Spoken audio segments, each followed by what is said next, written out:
Hello అండి, welcome to my టిచ్ Monpa kitchen. ఇవాళ మనం హెల్దీ టేస్టీగా ఉండే యాపిల్ హల్వా చేసుకుందాము. ఇక్కడ నేను 3 యాపిల్స్ తీసుకున్నానండి. ఇప్పుడు మనం ఈ యాపిల్ని బాగా క్లీన్ చేసి కడిగి పెట్టుకుందాము.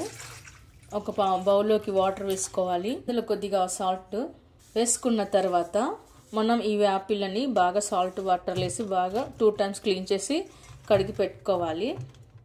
క్లీన్ చేసి పెట్టుకున్న తర్వాత ఇప్పుడు యాపిల్ని ఇలా కట్ చేసుకోవాలండి. కట్ చేసి ఇందులో గింజలంతా తీసేసుకోవాలి. ఇలా అన్ని కట్ చేసి పెట్టుకున్న తర్వాత ఒక బౌల్ తీసుకొని మన యాపిల్ అన్ని ఇలా తురుముకొని పెట్టుకోవాలి.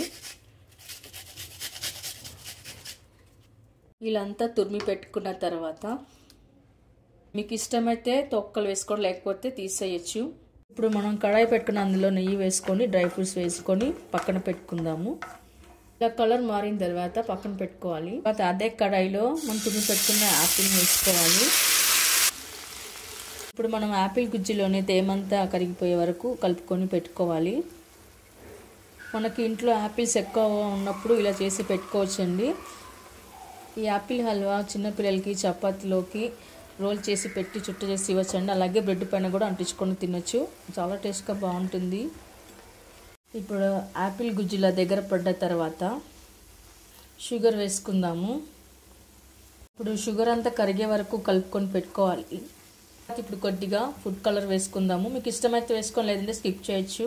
ఇదంతా బాగా కలుపుకొని పెట్టుకోవాలండి. చూడండి, కడాయిలో హల్వా ఎక్కడ అంటుకోలేదు, ఇలా సపరేట్ అయింది. అంటే హల్వా మనకు పక్క కరెక్ట్గా అయినట్లుగా తెలుస్తుంది. కమ్మని వాసన కూడా వస్తుంది, మంచి స్మెల్ కూడా వస్తుంది. ఇప్పుడు ఇలాచి పౌడర్ కూడా వేసుకుందాము. ఓకే అండి, ఇప్పుడు డ్రై ఫ్రూట్స్ కూడా వేసుకొని కలుపుకొని పెట్టుకుందాము. ఇప్పుడు సర్వింగ్ బౌల్లోకి తీసుకుందాము. ఓకే అండి, చూసారుగా healthy and tasty Apple halwa చాలా సూపర్గా, చాలా టేస్ట్గా బాగా వచ్చిందండి. మరి మీరు కూడా ఒకసారి ట్రై చేయండి. మీకు ఎలా కుదిరిందో కామెంట్స్లో పెట్టండి. లైక్ చేయండి, షేర్ చేయండి. తప్పకుండా మన ఛానల్ని సబ్స్క్రైబ్ చేయండి. Thank you for watching.